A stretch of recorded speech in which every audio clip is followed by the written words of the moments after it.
more on the 2024 race, let's bring in today's political panel, Boundary Stone Partners Senior Vice President Emily Domenech and Can We Please Talk podcast host Mike Leon. Welcome to both of you. Yeah, thanks for having me. Great to see you in person. All right, let's start with former President Trump on the issue of another debate. I'll get you guys to react to it. The problem with another debate is that it's just too late. Voting has already started. She's had her chance to do it with Fox. You know, Fox invited us on, and I waited and waited, and they turned it down. Mike, is it too late for another debate? Well, I hope not. I mean, that's part of American democracy, right? We want to see our candidates talking about the issues. I think for Kamala Harris, I can see why she does want to have another debate, because she needs another moment in time to explain to the American people her policy positions. It's been one of the things I've been very vocal about, doing more press, doing more media. The media and press is a conduit to the voters. So we want to hear more from our elected officials. She was the #2 in the job, so she adopted the policy positions of the president. So therefore, we need to learn more about how she would be as commander-in-chief. So I think I would love to see another debate. I know October 23rd has kind of been floated around. I would love for it to be on this network. We have a debate at the Free and Equal Elections Foundation on the 23rd, so if she'd like to join that, that'd be great. But I think I would like for them to at least engage in another one. And like Lucas said before, minds could still change coming up.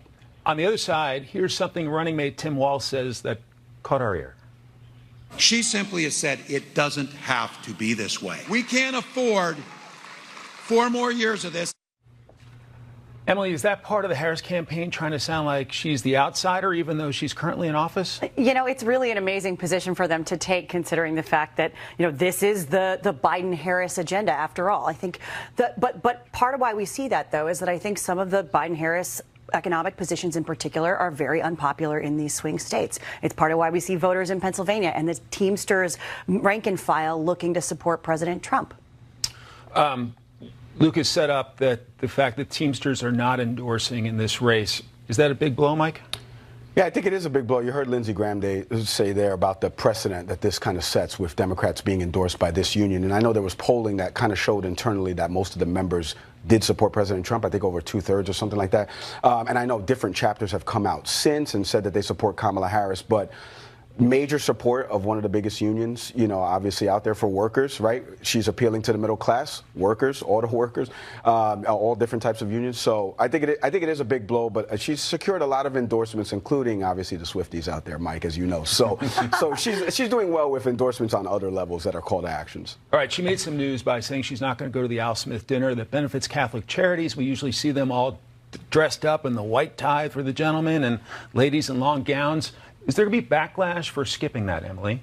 I think there is, but I understand the Harris campaign's decision to focus more on these swing states, because that's really what this election is going to come down to. We need to be able to see voters in Pennsylvania and North Carolina, and I understand why the campaigns are looking to focus there as we come into the closing months of the election. But they also have to be able to defend their record a little bit, and some of these events, like, for example, a Catholic Charities event where perhaps her position on abortion is not as popular. All right, let's take a look at the media strategy. According to Axios, they dug into how many interviews, how many news conferences they've done, and they say the Harris-Walz media strategy is hide from the press. You see J.D. Vance leading the pack in terms of local interviews, national interviews, press conferences. What do you make of that strategy, Mike, in terms of the vice president, her running mate, keeping a lower profile? Well, first off, all of them have been invited to the Can We Please Talk podcast, if any of them want. We've had presidential candidates on. But again, that speaks to me, J.D. Walz, has been deployed, J.D. Vance, has been deployed as a weapon for the Trump campaign. He's very good on media interviews. He's very good at reframing and repositioning the questions that he's asked.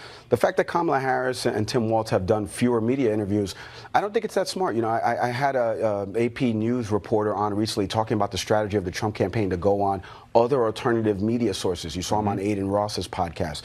You've seen him do something with Logan Paul and Jake Paul, trying to reach different audience types.